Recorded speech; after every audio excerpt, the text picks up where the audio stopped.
Well, a very good evening and welcome to Koikimedia late night discussion. Um, I welcome you into the broadcast and I say good evening to all our listeners from around the globe. As you're joining the program, please do us a big favor by um, sharing the live program and also let us participate in the comment section as well. Well, this evening, I would like to uh, review and also discuss certain things when it comes to the UK economy and likewise the Nigeria economy as well. So, I want you to do us a massive favor to share this live broadcast from wherever you're watching from. Once again, my name is OLAYOMI KOIKI, and this is Koikimedia, bringing the world closer to your doorsteps. Before we go further, if you're new to the channel and this is your first time of coming across our channel, please subscribe and remember not to pick and download our video because that could be a copyright. And on that note, let us start looking into what we have for you all today. Um, there is an ongoing event in Washington, D.C., where currently the IMF meeting is taking place. And many people might probably not know, or you might know, what the IMF literally stand for. So I want us to once again uh, remember that there is a lot when it comes to um, the IMF that I would like to share with us. And as also, if you're aware that IMF has a lot of influence when it comes to um, telling the world certain events, certain things, especially when it comes to countries. I want to look at what IMF is saying regarding two countries, United Kingdom and likewise Nigeria. These two countries, as we know, has um, something that I would like to share with us. There are latest reports that are coming out from Washington D.C. regarding the IMF um, on these two different countries, and maybe some of you probably aware of it, while some of you might probably not be aware of such. So what I'm going to be doing tonight is, uh, looking at what IMF is saying and also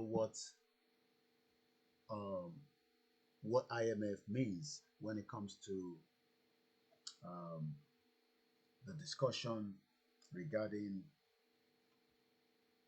United Kingdom and likewise Nigeria.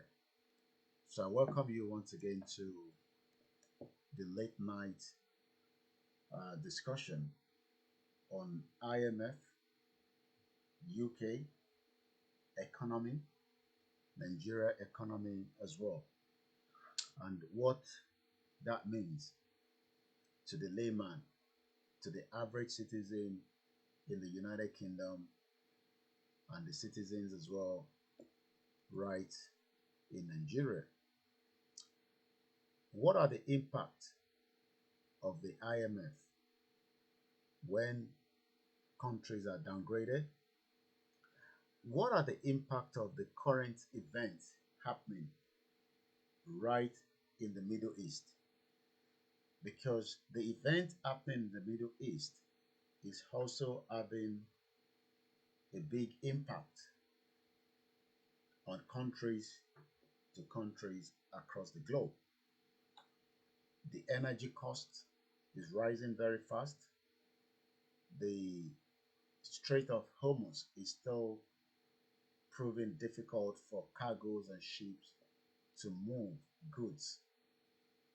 And that means that many citizens will be affected as the cost of living, the cost of food prices, and mostly the cost of fueling your vehicles is also rising very fast. So this is what I'm going to be reviewing tonight, and I hope we're gonna learn something new, or you probably learned something you've known about before. So please share and make sure you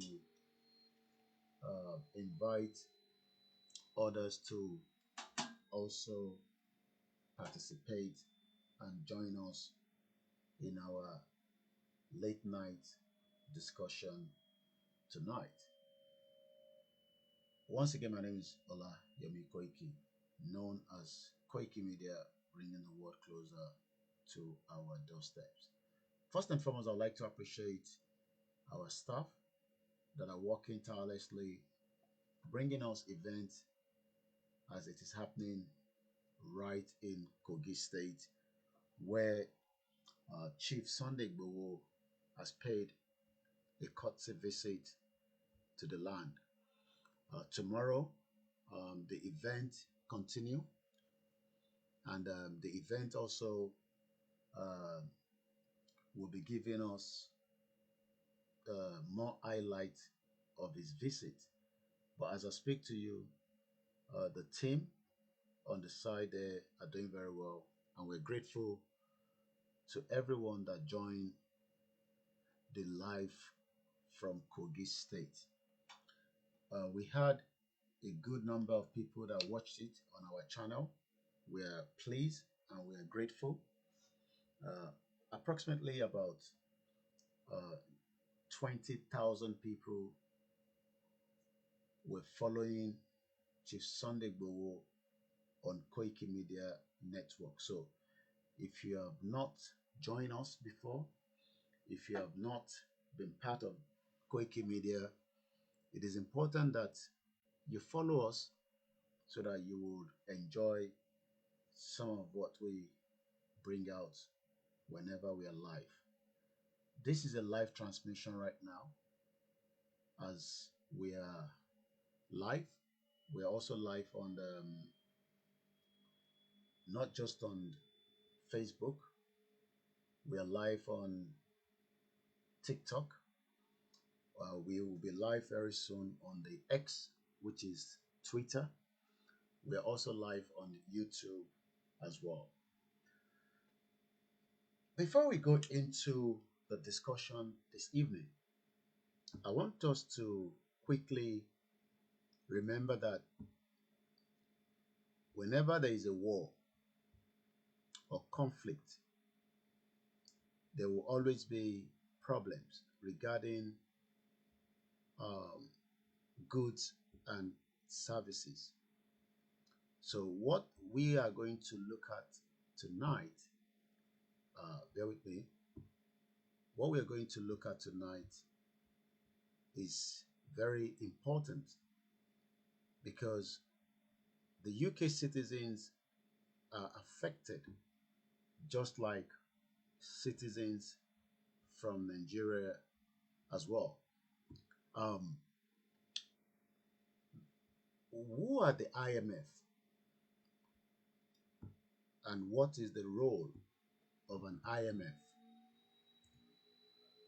Some of you probably know what IMF stand for, while some of you probably do not know what IMF stand for. If you can hear me loud and clear, please let me know in the comment section, because when we go straight into the broadcast, we do not want some of you not to hear what we are saying. Once again, thank you so much to everyone that joined our live broadcast from Kogi State yesterday. It's amazing. It's important that we continue to highlight events. Koikimedia also brings a lot of events happening around the globe. So if you're new to this platform, please share, like, support, subscribe. The time is exactly 11:30, 23:23, 15th day of the month of April 2026. Every program on this channel is different.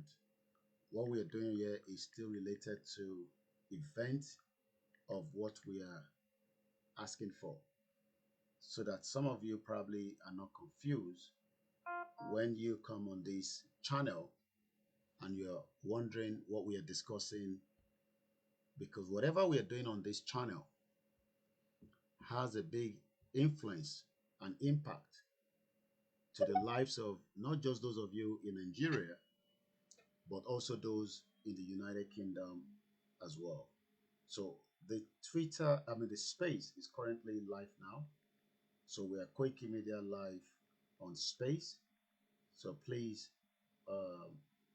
help us to share and invite your friends and family. So thank you so much. Now, let's go straight into the discussion tonight. IMF, International Monetary Fund. Some of you have heard this name if you're Nigerians. Some of you have heard this name if you're not from Nigeria. Thank you so much. I'm told it's very clear, loud, and that is exactly how we want it. We are still improving and we are still going to upgrade regarding some of our machines that we are using for our broadcast. IMF. If you've never heard about IMF, tonight I will explain what IMF is all about, because IMF is currently hosting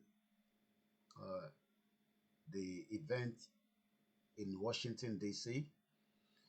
And some of the message coming out, which I'm about to share with us tonight, are very, very important. So, looking at the IMF website, if we look about what IMF is all about, IMF at a glance. So when we talk about the IMF, what does it mean for the layman? Let's watch this short clip, then I'll come back and discuss a little bit further.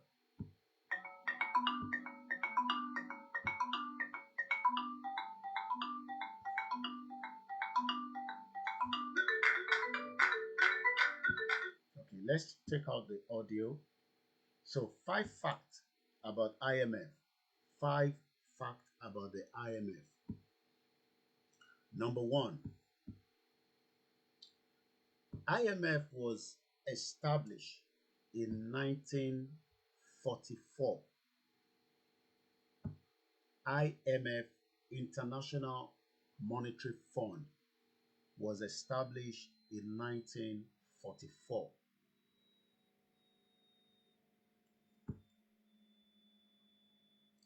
with 44 countries.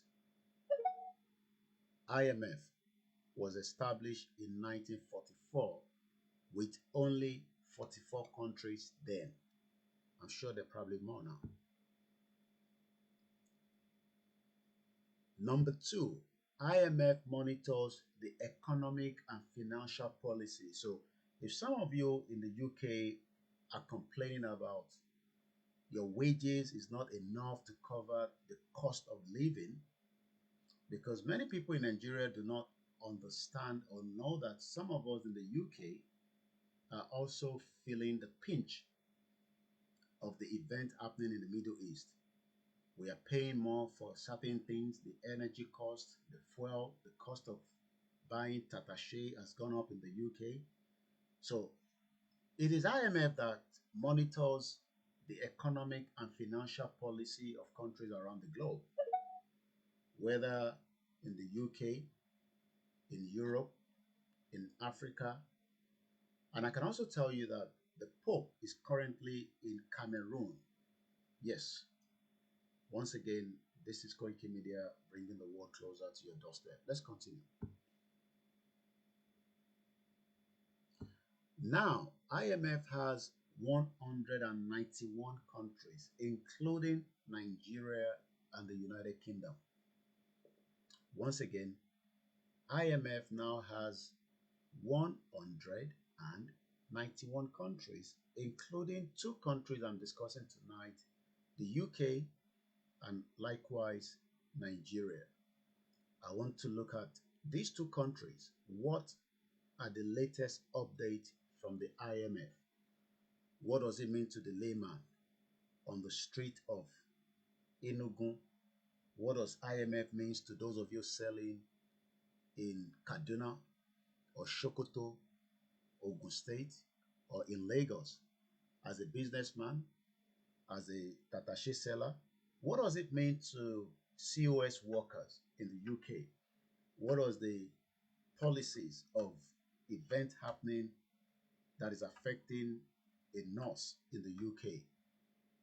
Are you thinking of buying your first house in mortgage? Economic policy, the event that brings this kind of information out is IMF. So let's go further. IMF providing policy advice to help stabilize Nigerian economy, UK economy, the US economy, Canada economy. So when people are saying things are tough, things are hard, IMF says we provide advice to help stabilize whether it is time to get loan, whether it is time not for getting loan. You know, these are part of what IMF stand for. So tonight, I just want to share what IMF is saying and the impact on the average citizen, not just in Nigeria, but across the globe. So once again, a very good evening and thank you for watching from other parts of the globe. Also, prevent financial crises and raise living standard. The minimum wage in the UK today, if I look at the minimum wage, what is the minimum wage? What is the minimum wage in UK? According to AI overview, as of April this month, 1st, 2026, the UK national living wage for those 21 years old and over is £12.71. That means if I'm meant to be working and I am over 21, I am expected to be earning £12.71 per hour. Rates are updated annually, so we're expecting hopefully by this month, maybe it will go up. So if you are between the age of 18 and 20 years old in the UK, you're meant to be earning £10.85 per hour. If you're age 16 to 17 years old and you probably get a weekend job in McDonald's, or you get a job, in Sainsbury's or any of the stores, and you are between the age of 16 and 17, you are meant to be paid £8 an hour.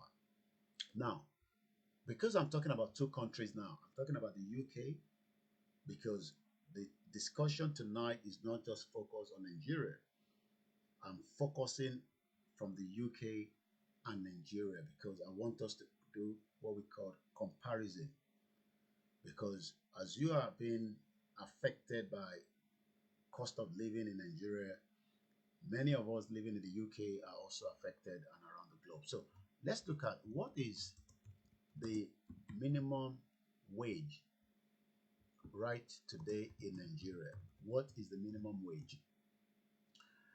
According to the AI overview again, as of late 2025 and early 2026, the national minimum wage in Nigeria is 70,000 naira per month. Again, don't compare the pound sterling with Nigeria. It's two different economy, two different IMF policy advice, two different crises. Because whatever is affecting UK might also be affecting Nigeria, but it depends on how the government is able to stabilize it. So this is part of what I am reviewing tonight on this program. Once again, thank you so much for joining us on this late night discussion at exactly 11:30. Many Nigerians do not know that many UK citizens are also feeling the effect of crisis happening in the Middle East. So we are still looking at what is IMF. So just to complete it, let's finish it up. Number 3, interest rate. Many Nigerians will ask, why is the interest for getting a loan in Nigeria is high, double digit, while the UK interest is single digit? It all depends on what your country has been able to finalize when it comes to supporting, many. Let's look at what is the meaning of interest rate. Maybe that way we can understand what is the meaning of interest rate. Let's find out the meaning of interest rate. So, according to the English dictionary, interest rate. Whenever you hear interest rate, you go to your high street bank in Nigeria and you say, please, I need a loan. I want to start a small scale business. And your bank says, okay, Mr. Koiki, we will borrow you 100,000 naira. But the interest on that 100,000 will be 15%. And it is now entirely up to you whether you would like to go ahead with that loan. But in the UK, I can also go to the high street bank and say, I need a loan, and a loan of £1,000. And I might be told the interest rate will be 4% or 6%, but single digit. Remember, the interest rate in the UK is single digit, while the interest rate in Nigeria is always double digit. So when we look at the word interest rate, the interest rate is the proportion of a loan that is charged as interest to the borrower. OLAYOMI KOIKI wants to borrow 100,000 naira from your high street bank in Nigeria, and I have to pay interest on it. OLAYOMI KOIKI wants to borrow £1,000 from the high street bank in the UK. I will be paying interest rate. This is not like your normal monthly ajo where there's no interest on it. Well, if you're borrowing money from someone, they might probably not put interest on it and say, I borrow you 100,000 naira for 6 months, but you return it back without no interest. And sometimes they might add interest to it. So Again, Interest rate. the proportion of a loan that is charged as interest to the borrower, typically expressed as an annual percentage of the loan outstanding. And again, like I said, two countries I'm looking at comparison, Nigeria and the United Kingdom, because I have ties between those two countries. I live in the UK for over 3 decades. I was born in Nigeria before I relocate here. I still have interest in the country in terms of events happening and affecting my people, and likewise event happening here affecting some of our Nigerians in the UK. Normally, interest rates are put out by Central Bank of Nigeria, as an example, or Bank of England in the United Kingdom. And like I said, what is interest rate in a simple word? An interest rate is the cost of borrowing money or reward for saving. You put 100,000 naira in your bank in Nigeria, you expect to have a return of maybe 1,000 naira on it after 1 year, subject to whatever interest the bank pays on it. An interest is the cost of borrowing money or reward for saving. We're always told, let's keep saving, save your money, save your money. Many Nigerians have saved money in the bank and they've lost that money. And it is the duty of the government to protect your money in the bank. I remember the credit crunch. I think it was the credit crunch that took place. The credit crunch that took place. Sorry, 1 minute. The credit crunch. I think 2008.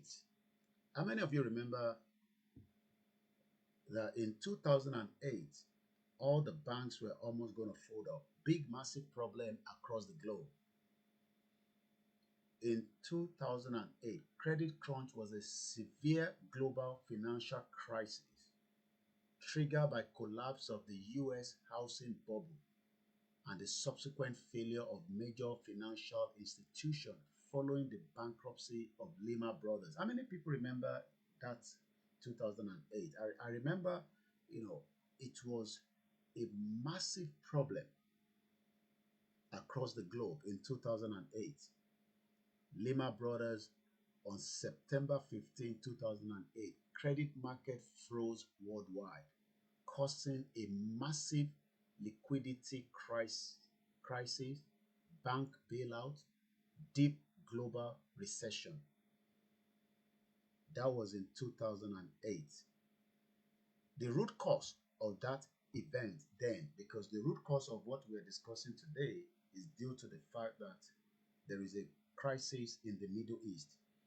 And this crisis is having a big toll on UK, Nigeria, and the rest of the globe. My name is OLAYOMI KOIKI, and I welcome you to our late night discussion on the economic crisis affecting citizens, not just in Nigeria, but likewise in the UK.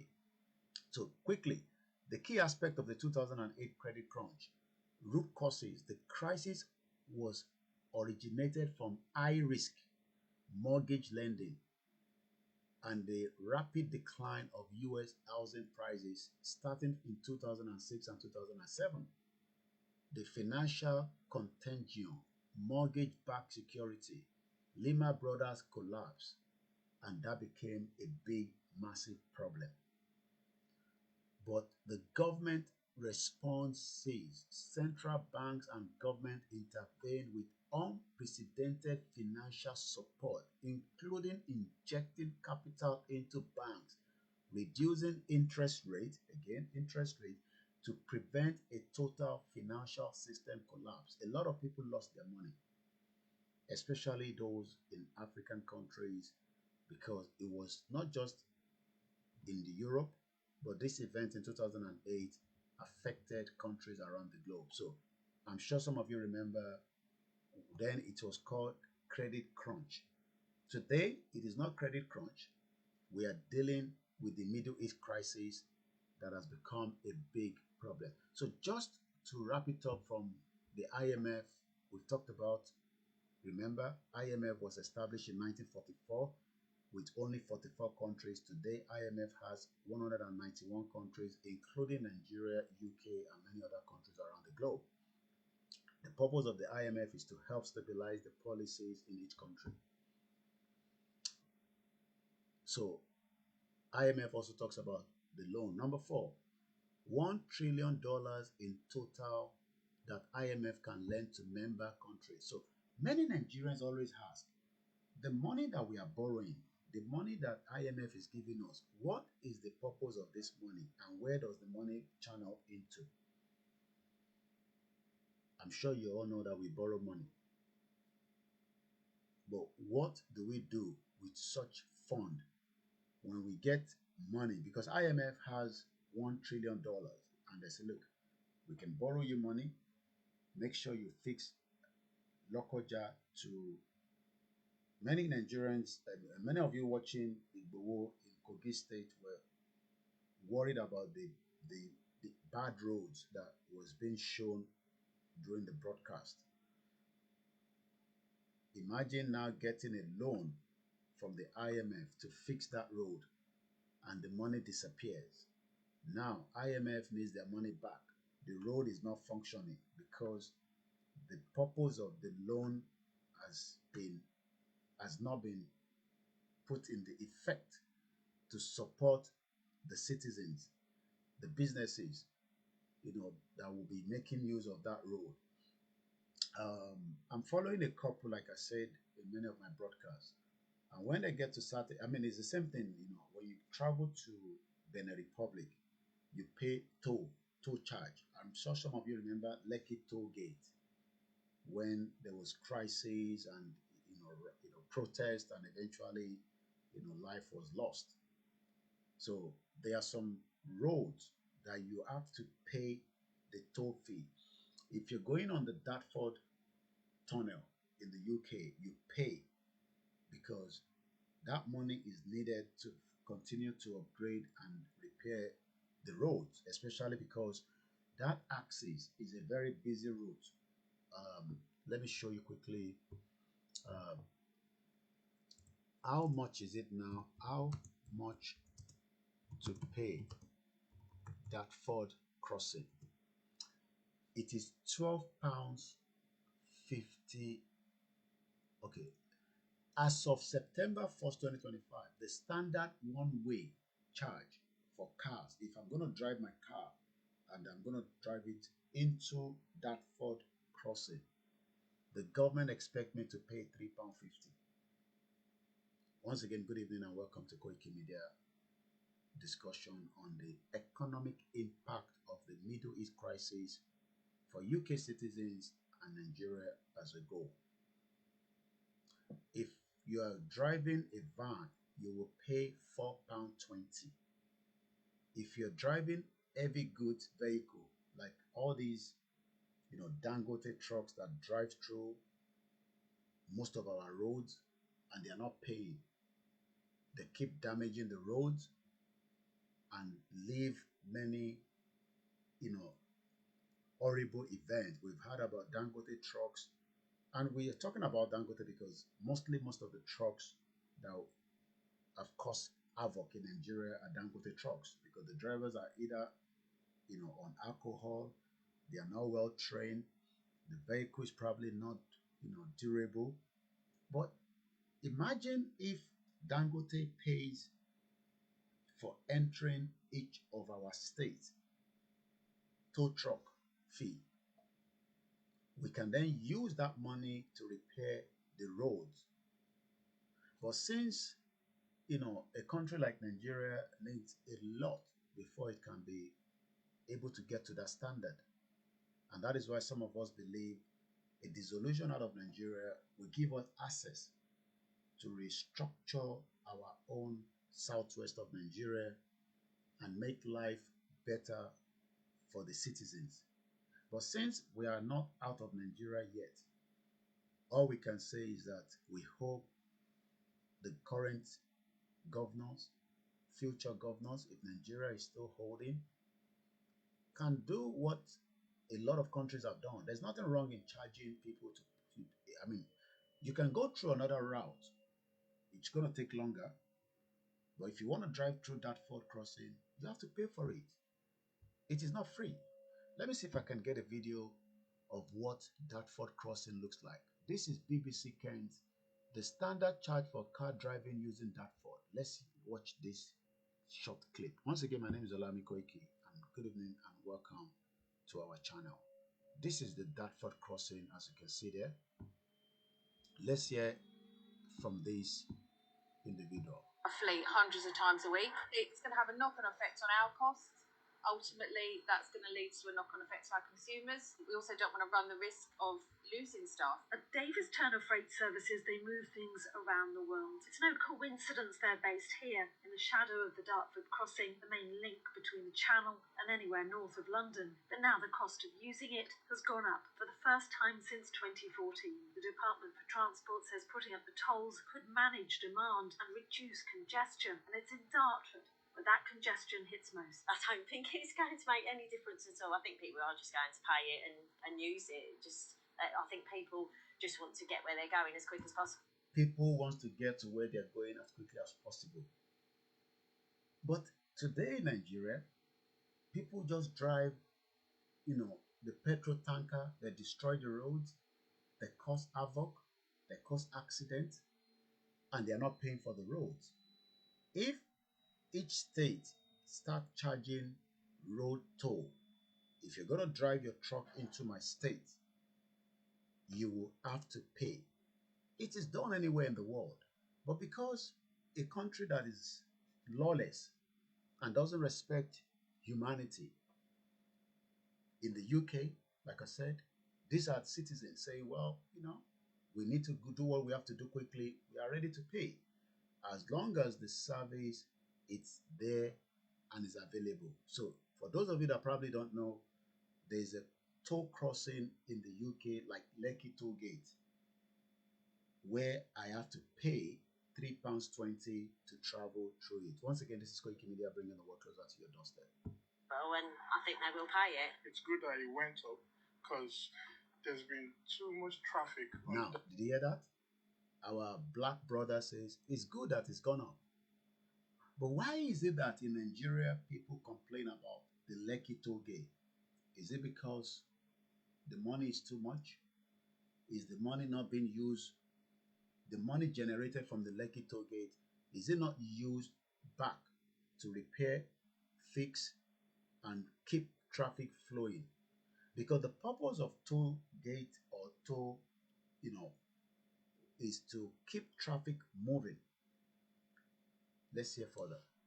Dartford crossing, because of the Silvertown crossing that just opened. When that happened, tolls were introduced there and for the Blackwall Tunnel too, meaning no free crossings east of the capital. No free crossing. There's nothing like free. But in Nigeria, everybody thinks that something has to be free. In the UK, this is the reason why I'm using the UK and Nigeria this evening for our discussion. You've had an idea of what Dartford crossing is all about. I want to focus back on the IMF. So IMF lends money to Nigeria. IMF lends money to Benin Republic, Ghana, Sierra Leone.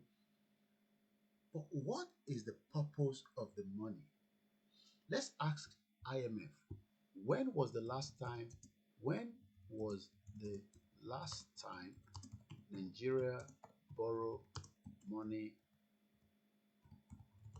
from IMF?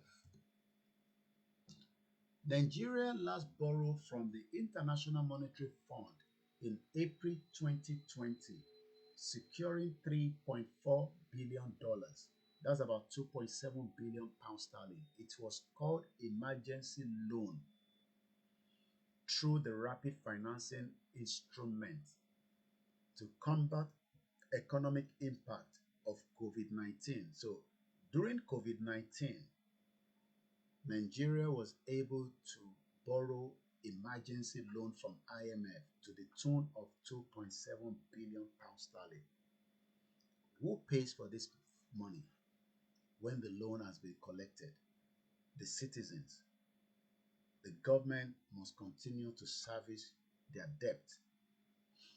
According to what we know on the AI overview, to combat economic impact of COVID-19, plummeting oil prices, Nigeria fully repaid this debt by April 30, 2025, according to report from.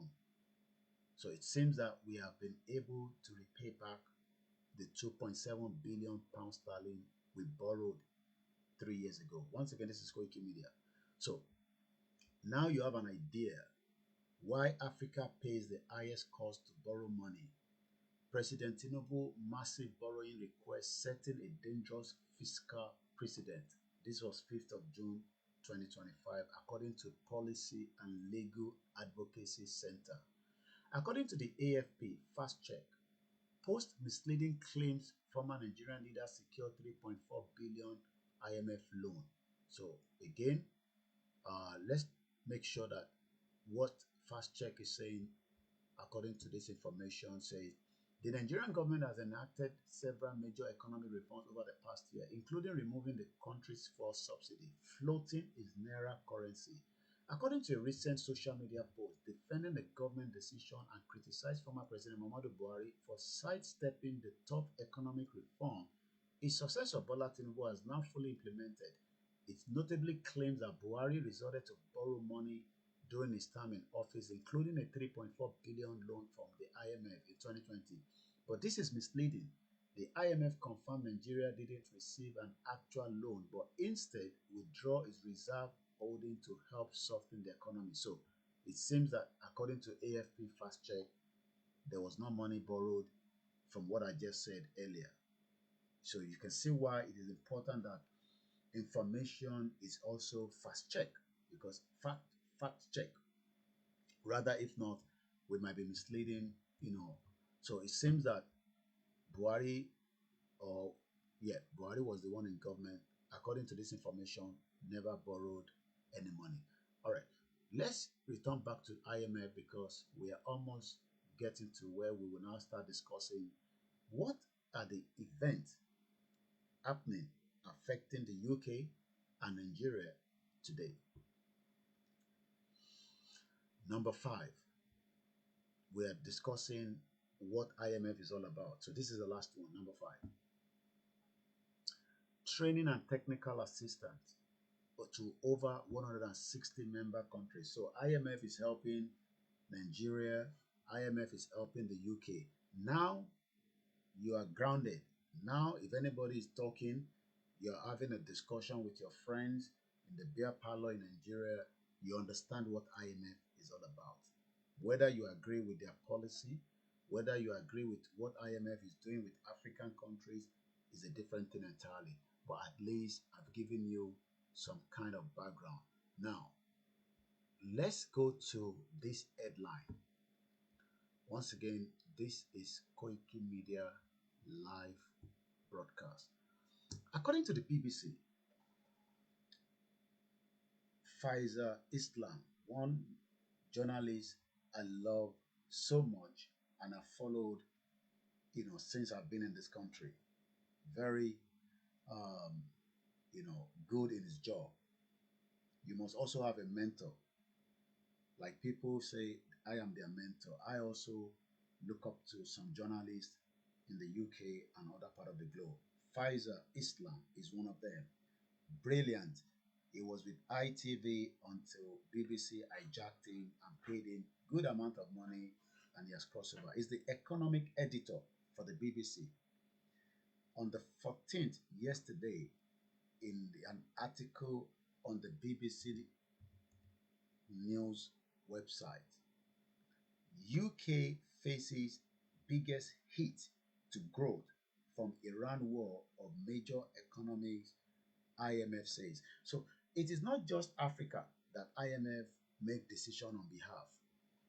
IMF also make decision on behalf of countries in the Europe, like the UK as an example, because most time we think IMF I think the same until you know you become more exposed due to information.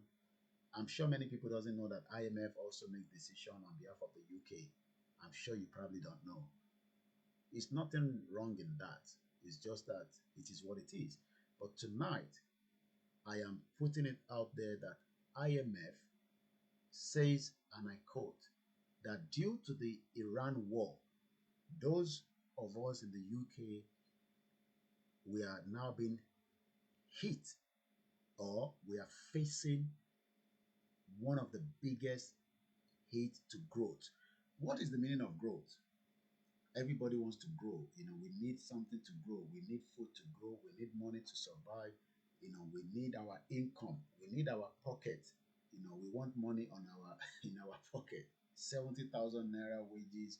You want it in your pocket, but unfortunately, in the UK, that is not going to happen. Before we go into the article, I want to bring you to Perry Olivia Grow Richards, who is the IMF chief economics. This man that I'm going to play the video from is the IMF chief economics, Perry Olivia. Let's hear what he has to say. And this video was produced 20 hours ago. The International Monetary Fund is focusing a range of possible global economic scenarios due to the ongoing conflict in the Middle East. So don't think that because you are in Nigeria and I am in UK, I am not affected. As much as you are affected in Nigeria, I am also currently being affected from the major crisis. It's a major crisis because if I turn on my heater, the cost is going up, my electricity is going up, the cost of food is going up, and also to travel, the airline, because of the fuel jet, has gone up. I've not traveled before the war. No, sorry, I did. No. I literally came back as the war started because I remember I traveled before the war, but I came back to UK. But remember that I already purchased my ticket before the war. If I was meant to be traveling now, I will pay more for the same trip that I made to Nigeria due to the fuel jet and issues affecting, due to the major crisis in Iran. Because probably most of you don't know, before we play this video, there's something I want to share with us tonight. There's a place called Strait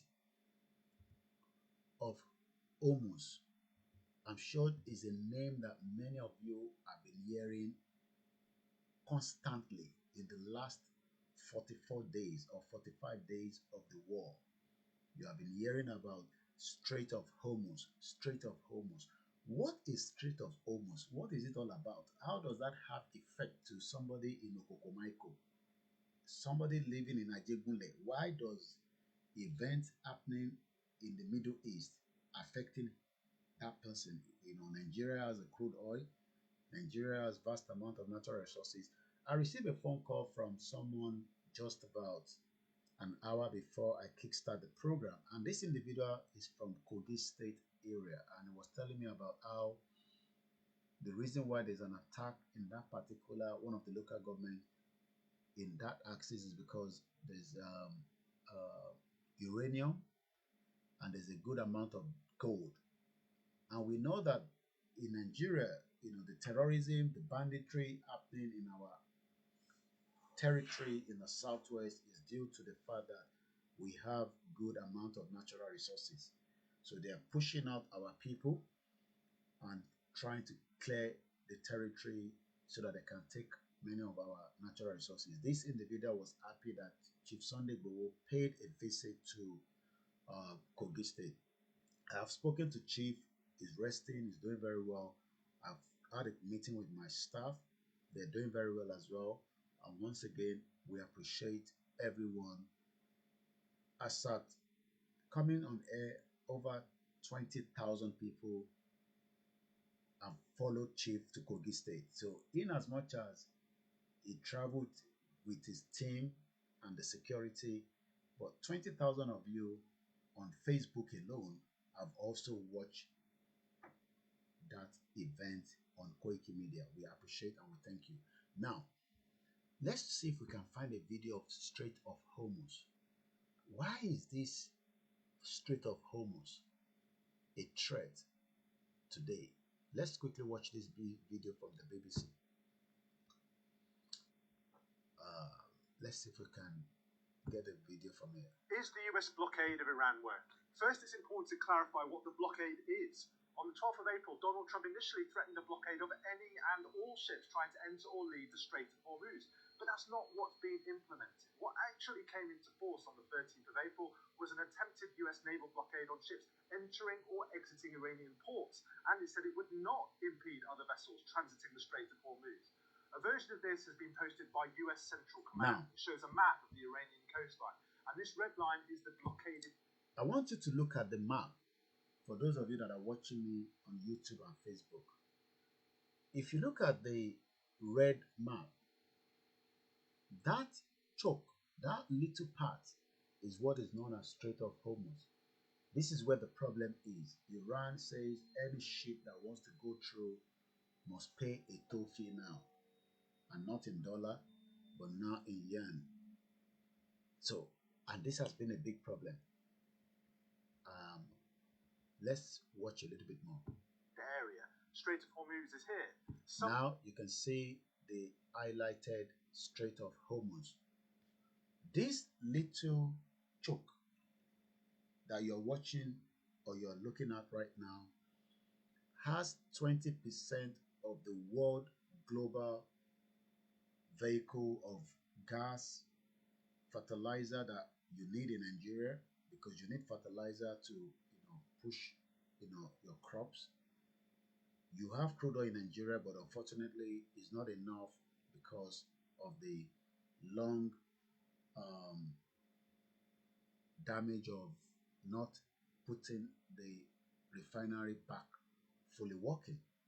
So most of our, apart from the Dangote that is coming into the upstream market now, what we do in Nigeria is we extract the crude oil, and then we send the crude oil to countries around the globe to refine it, and we bring it back. It's crazy. It shouldn't be, but this is what it is.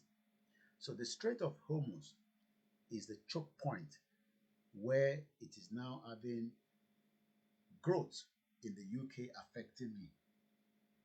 That problem you're watching, that problem there is the reason why the growth in the UK has declined. Now, for those of you in Nigeria, yours will be a little bit double digit, because since mine is a single digit, my interest rate, whatever we are experiencing in the UK regarding the growth, you will experience 3 times of it. And the reason why you're going to experience 3 times of it is because for decades, your government has not put things in place. Many things that should have been put in place to cushion the problem that we are facing today. Because you're not the only one facing that problem.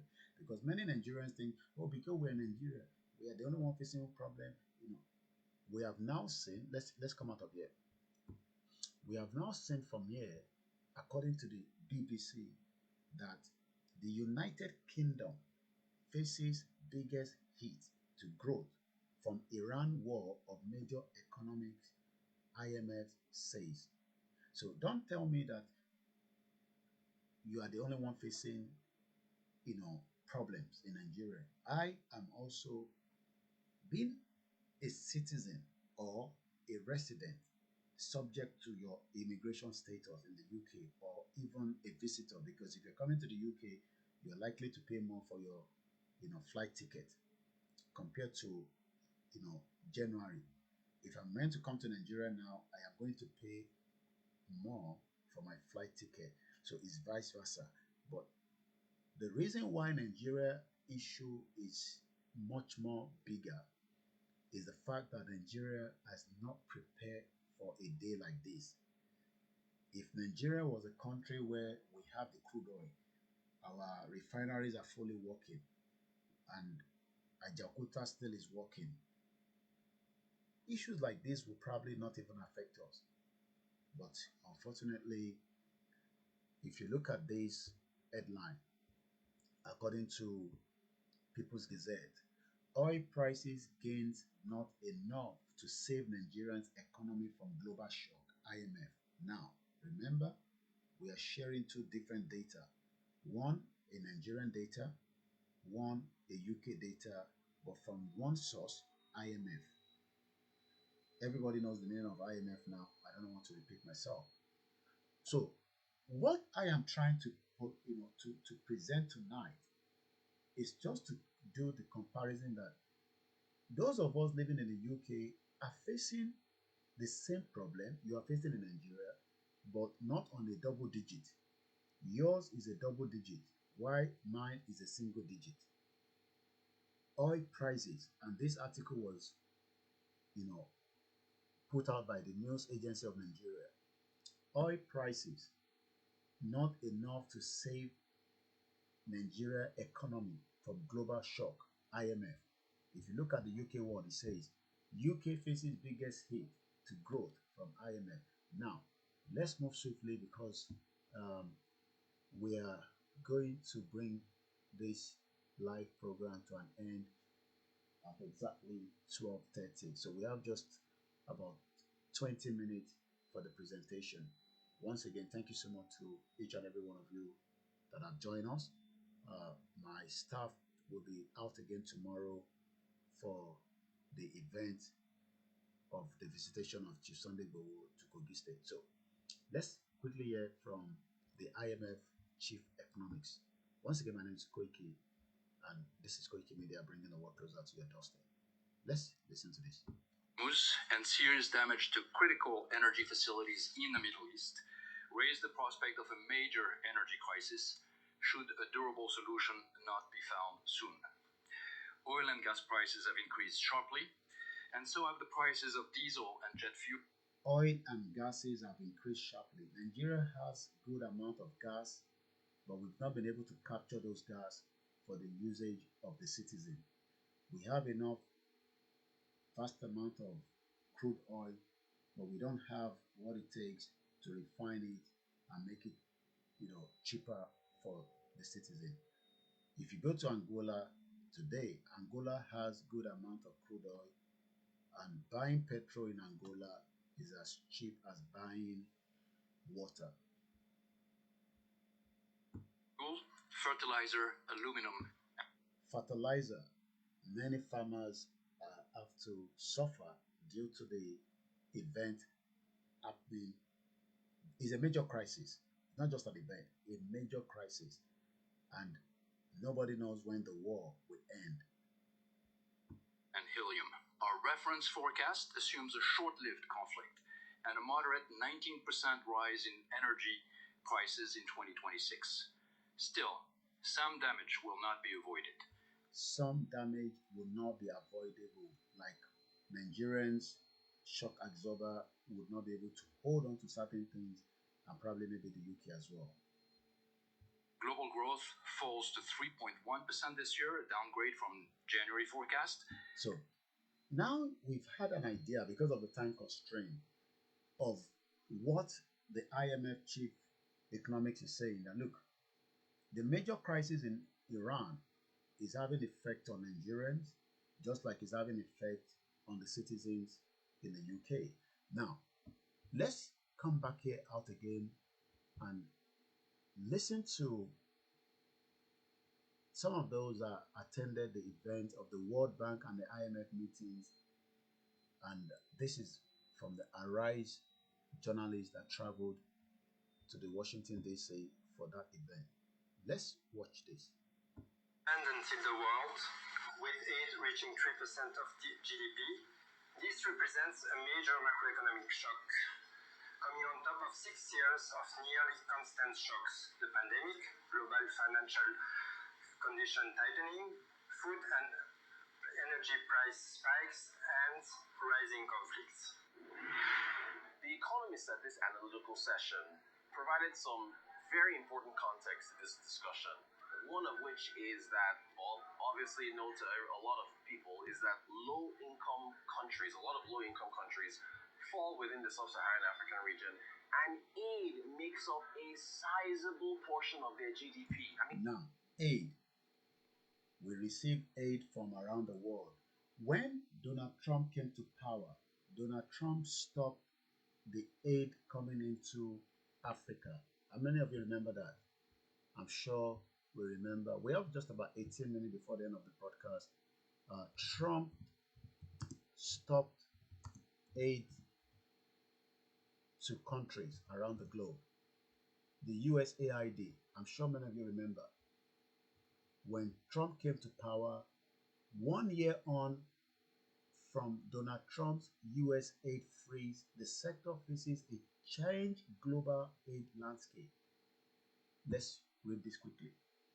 1 year on, because Donald Trump has been in office now, and 1 year on, according to this article that was produced on the January 29, 2026, for your reference, is bond.org.uk.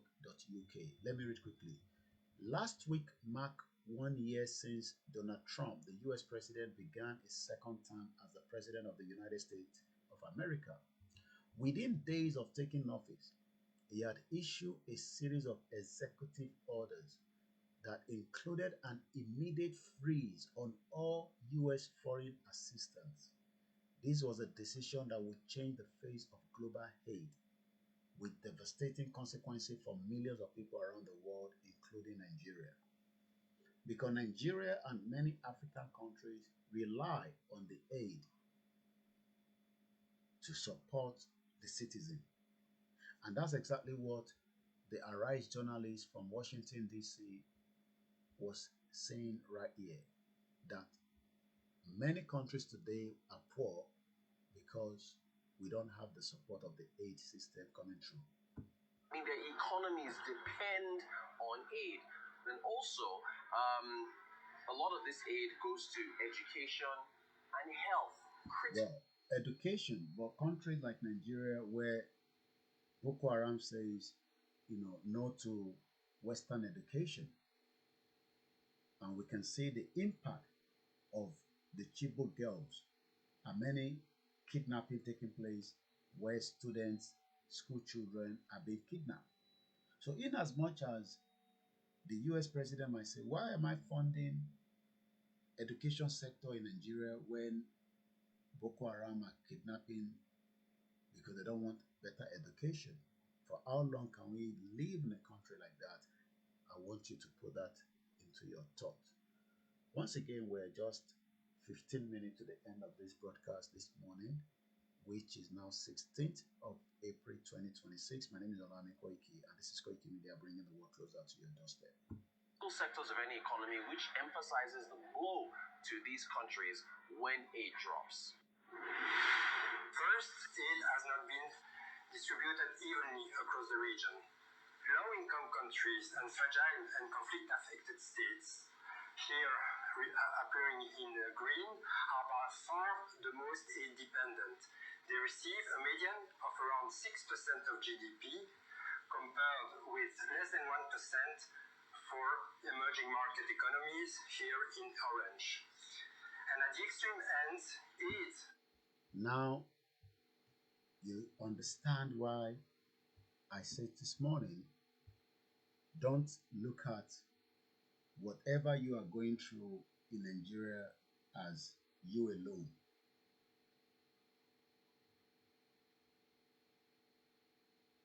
All I can say is that we should be extremely careful, because we also know that. Now, let's go swiftly to the last part. Oil prices gains not enough to save Nigerian economy from the global shock, according to the People's Gazette. Let me read quickly. The International Monetary Fund on Tuesday said rising oil prices will provide some relief to Nigeria. However, The IMF noted that these gains are inadequate to shield the country from global economic shock. The IMF Economic Council and Director of Research, Perry Olivier, said these at the ongoing IMF World Bank Spring meetings in Washington, D.C. on Tuesday. The IMF chief economist says the effect of the current global environment, driven by geopolitical tensions and rising energy costs, were largely negative for many countries participated. So let me come back to the UK and then I can, summarize and we end the broadcast this morning. UK faces biggest hit to growth from Iran war, according to Pfizer Islam. The energy shock from the Iran war will hit the UK the hardest of the world's advanced economy, the International Monetary Fund has forecast. Once again, in its latest World Economic Outlook, the IMF cut its estimate for UK growth this year to 0.8 from 1.3. Imagine we were in 1.3 and we are dropping back to 0.8. Not a very good news for those of us living in the UK. Predictions were made in January before the hostility began. The fund said the downgrade was due to the war, fewer interest rate cuts, and the expectation that impact of higher energy prices would linger to next year. So I hope this helps those of us that probably concerned, worried about the events in the UK and Nigeria. Just to now, finally come back to my screen. Fáyìn tí ẹ ti ń gbọ́ tí mò ń sọ látàárọ̀ kò ju pé kò ń ṣe Nàìjíríà nìkan ni ó ń fèsì economic challenges. Àwa tí a wà náà ní UK, àwa náà fèsì economic challenges gẹ́gẹ́ bí àwọn nǹkan tí a ti fi fọ́nrán síta láti bí wákàtí kan. Èyí tí àlàyé sọ fún wa ni pé IMF tí wọ́n dá sílẹ̀ ní 1944 after tí wọ́n ti amalgamate Nigeria ní 1914. Ìlú 44 ni wọ́n jọ bẹ̀rẹ̀ IMF. Lénìí wọ́n ti di 191 countries. Iṣẹ́ wo gan ni IMF ń ṣe? Àwọn máa ń yá àwọn èèyàn lówó, wọ́n dẹ̀ máa ń ran àwọn ìlú lọ́wọ́ láti set up àwọn policy wọn. Èyí tí a wá ń sọ̀rọ̀ lé lórí náà ni pé IMF tí à ń sọ yìí, wọ́n jẹ́ kó yé wa pé Nàìjíríà, èyí tó ń lọ ní Iran, ogun tó ń lọ yẹn, ó máa fa ìdíwọ́ fún ìdàgbàsókè ní Nàìjíríà. Kò wá ń ṣe Nàìjíríà nìkan, ó máa fa ìdàgbàsókè náà fún àwa tí à ń bẹ ní United Kingdom. Èyí tí mo kàn lè sọ náà ni pé lóòótọ́ tọ̀dọ̀ tiwa lè má dàbí tọ̀dọ̀ tiyín. Èyí tẹ́yìn bá ń dojúkọ gẹ́gẹ́ bí economy Nàìjíríà lénìí, àwa náà ń dojúkọ ní bíbá. Ìyàtọ̀ kan ni pé tiwa lè balance díẹ̀ ní 1 digit kí tọ̀dọ̀ tí ń jẹ́ 2 digit. Mo rò pé àlàyé tí mo ṣe ní alẹ́ yìí á ní kankan tí ẹ ti kọ́ àti èyí tí ẹ mọ̀ tẹ́lẹ̀. Mo wá fi alẹ́ yìí mo fi kí gbogbo wa pé ẹ ṣé fẹ́yìn tí ẹ darapọ̀ mọ́ wa. Nígbà tá a bá tún mú ètò míì wá ní ọ̀la, nígbà tí a ṣì ń lọ sí Kogi láti máa mọ kí ló ń ṣẹlẹ̀ níbẹ̀. Ẹ pàdé mi láàárọ̀ lágbára Elédùmarè. Èmi Ọláyọmí Kóìkì tí gbogbo yín mọ̀ sí Koikimedia. Nígbà táwọn òṣìṣẹ́ wa tí wá máa mú ohun tó ń lọ nínú Kogi state wá fún wa nípa bàbá wa Ẹniọlá, Ẹniyì, ẹni àpọ́nlé tí wọ́n wà ní Kogi. A kí bàbá wa Professor Adébánjí Akíntóyè. A tún wá ń dúpẹ́ lẹ́ẹ̀kan síṣẹ́ fún President Bola Ahmed Tinubu fún iṣẹ́ tí wọ́n ṣe pé kí olóyè kó padà wá sílé. Ní ọ̀la yìí náà ni ètò ṣì máa lọ nílùú Òkun nígbà tí olóyè tí wá máa ṣe àwọn ọ̀rọ̀ tí wá máa sọ fún àwọn èèyàn wa. A kí gbogbo àwọn tí wọ́n tẹ̀lé olóyè lọ, a kí gbogbo àwọn tí wọ́n ń wò náà láti inú ilé wọn. Nígbà tí a bá sọ pé a kí gbogbo àwọn kọmitì náà tí wọ́n ṣe dáadáa nípa ìrìn àjò tí olóyè rìn. Lóòótọ́ iṣẹ́ ò tí tán láti iléeṣẹ́ tiwa. Gbogbo ohun tí a bá sọ tí kò bá jáde dáadáa nípa ohun yẹn, àwọn máìkì kan wà tá a ṣe máa láti fi ṣe iṣẹ́ sínú ìtàfin ṣiṣẹ́. Ẹ má bínú sí wa, ilẹ̀ ti ṣú, a lè gbóhùn lọ sókè púpọ̀, but iṣẹ́ tó yẹ kí máìkì ṣe náà ni gbogbo ẹ̀ náà ni a máa ṣiṣẹ́ lé lórí. Ó ti tójọ́ mẹ́ta tí a ti lo software tá a fi ń ṣiṣẹ́ lórí system wa, so a ṣe ń padà bọ̀ díẹ̀díẹ̀ ni. So gbogbo feedback tí ẹ kọ sí ojú fọ́nrán náà ni a ti rí, èyí tí ẹ bá wa kọ àtẹ̀jíṣẹ́ sí orí comment section. Mo kí gbogbo yín lẹ́ẹ̀kan sí. Ká tó máa lọ, ẹ jẹ́ ká gbọ́ ilé ìgbọ̀n bọ̀. Àsìkò ti tó láti gbòmìnira. A kú ojú lọ́nà o ní ilẹ̀ òkun. Ẹgbẹ́ Oòduà Nation ló ń pe gbogbo ènìyàn láti wá pàdé bàbá wa Chief Dr. Sunday Igboho Oòṣà káàbọ̀ sí ilẹ̀ òkun ní ọjọ́ 15 àti ọjọ́ 16 oṣù kẹrin ọdún tí a wà nínú rẹ̀ yìí. Àwọn olùgbàlejò gbogbo lọ́balọ́ba nílẹ̀ òkun lábẹ́ alákòóso wọn ọba Dr. Solomon Dele Owoniyi Òtítọ́lékè Owóyọ̀mádé 1 the Ọbàró of Kaba àti alága gbogbo lọ́balọ́ba nílẹ̀ òkun.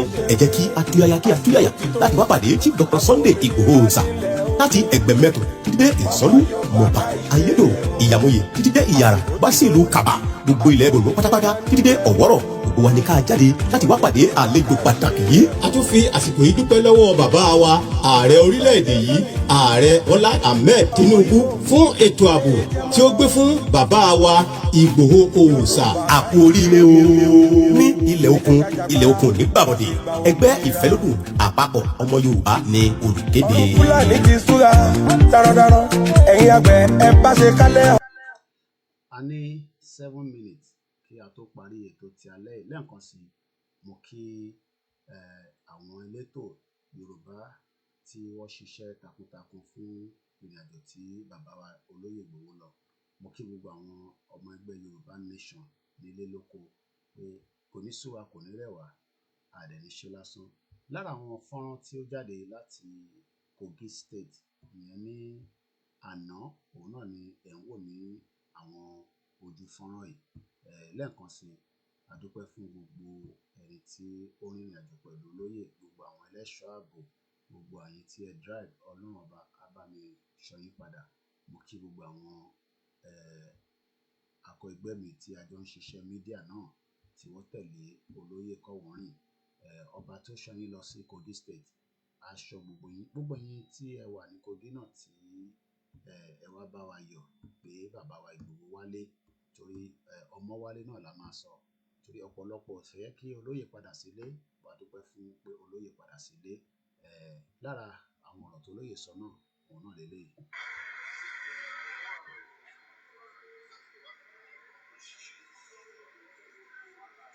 So gbogbo ẹ̀ náà ni àtijọ́ wò ní ọ̀sán yìí. A dúpẹ́ lẹ́ẹ̀kan sí fún gbogbo ẹ̀yin tí ẹ bá olóyè rìnrìn àjò náà. Èmi àti bàbá náà ti sọ̀rọ̀, àlàáfíà ni olóyè wà. Tó bá tó dọ̀la, gbogbo ẹ̀yin tí ẹ ń bẹ nílé ní òkun, ẹ pàdé olóyè ní ibi tí ètò yẹn ti máa wáyé, nígbà tí olóyè á tún máa ṣe àbẹ̀yẹ̀wò sí gbogbo ẹ̀yin ọmọ ìlú. Ní apá bẹ́ẹ̀, oorun náà ni ó tún kàn báyìí. A máa ní kọ́bẹ̀ Elédùmarè kó jí wa sáyé nígbà tí à ń dágbére pé ó dàárọ̀ báyìí o. Láti ìkànnì wa, láti ilé iṣẹ́ wa náà ni a ti ń gbé ohùn jáde pé Koikimedia, bringing the world closer to your doorstep. Gbogbo ẹ̀yin tí ẹ darapọ̀ mọ́ náà ni mo rí. Mo kí gbogbo yín láì yọ ẹnìkankan sílẹ̀. Ẹ̀yin tí ẹ wò lórí Facebook, a kí yín o. Ẹ̀yin tí ẹ bá wò lórí Instagram tí ẹ gbọ́n tá à ń sọ, a kí yín. Mo kí gbogbo ẹ̀yin olólùfẹ́ wa káàkiri ibi tí ẹ ti wá ń gbọ́ wa. Gbogbo àkígbà tí ẹ bá wá fẹ́ nawọ́ sí wa pé ẹ fẹ́ ràn wá lọ́wọ́, àwọn ibi tí ẹ ti lè ṣe ọwọ́ sí wa náà ni ó wà lójú fọ́nrán yẹn. Oorun ayọ̀ náà ni a jọ máa sùn. Tó bá di ilẹ̀ bá mọ́, a tún padà sí Kogi State. Nígbà tá a bá dé Kogi, a tún máa mọ ohun tó ń lọ níbẹ̀. Mo kí àwọn staff wa dáadáa fún iṣẹ́ takuntakun tó ṣe lénìí. Mo kí yín ní gbogbo ilẹ̀ káàárọ̀ oòjíire. Mo kí gbogbo àwọn bá wa o. Orúkọ mi náà ni OLAYOMI KOIKI láti studio wa ní London. Òun náà ni a ti ń sọ pé ó dàárọ̀ o. Fúlàní ò ní jí wa gbé, àníjọ ẹni tán wá o. Níbikíbi tá a bá wà, ọba Elédùmarè, ìṣọ́ àtààbò ẹ̀ a máa fi ṣọ́ wa o. Good night.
Good night, everybody.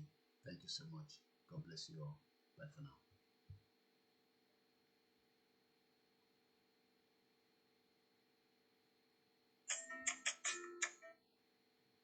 A show editor on Twitter space.